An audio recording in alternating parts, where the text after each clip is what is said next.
आपले master strategist, ज्यांना आधुनिक राजकारणामध्ये चाणक्य म्हणून ओळखलं जातं, ते अमित भाई शहा यांनी ज्या प्रकारे ही योजना तयार केली आणि अर्थातच आपलं शुभ नेतृत्व, ज्यांनी पक्षाची सूत्र हातात घेतल्यानंतर पहिल्याच निवडणुकीमध्ये आपल्याला प्रचंड मोठा विजय मिळाला, ते आपले अध्यक्ष नितीन नबीनजी, भारतीय जनता पक्षाची सगळी टीम आणि बंगालची देखील आपली टीम, बंगालचे प्रदेश अध्यक्ष असतील, आपले नेते शुभेंदू अधिकारी असतील, या सगळ्या लोकांचं मी मनापासून अभिनंदन करतो, त्यांना मनापासून धन्यवाद देतो. कारण बंगालचा विजय हा केवळ एका राज्याचा विजय नाहीये.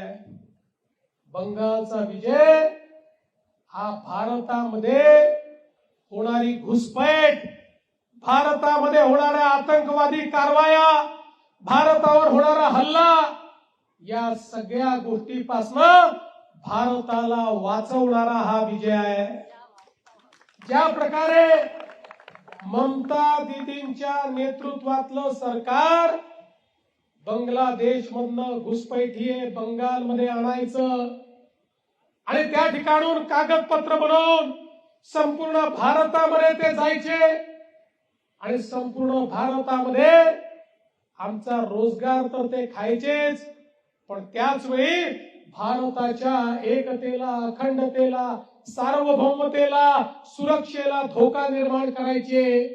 एक प्रकारे बंगाल आओ जाओ घर तुम्हारा और पकाओ खाओ बिर्याणी तो मुर्गा हमारा, अशा प्रकारचं सरकार हे त्या ठिकाणी ममता बॅनर्जींनी दिलं होतं.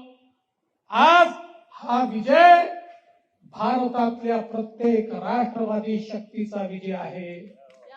या भारताला सुरक्षित ठेवण्याकरता त्या बंगालमधल्या कार्यकर्त्यांनी आपल्या जीवाचं बलिदान दिलं. मागच्या निवडणुकीनंतर आमच्या अनेक कार्यकर्त्यांना जाळून टाकलं, मारून टाकलं, भोसकून टाकलं, हात तोडले, पाय तोडले, डोळे फोडले, माना कापून टाकल्या.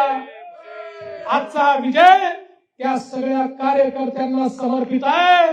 ममता दीदी, तुम्ही किती अत्याचार केलात तरी भाजपच्या कार्यकर्त्याला तुम्ही थांबवू शकत नाही, हे दाखवणारा हा विजय आहे.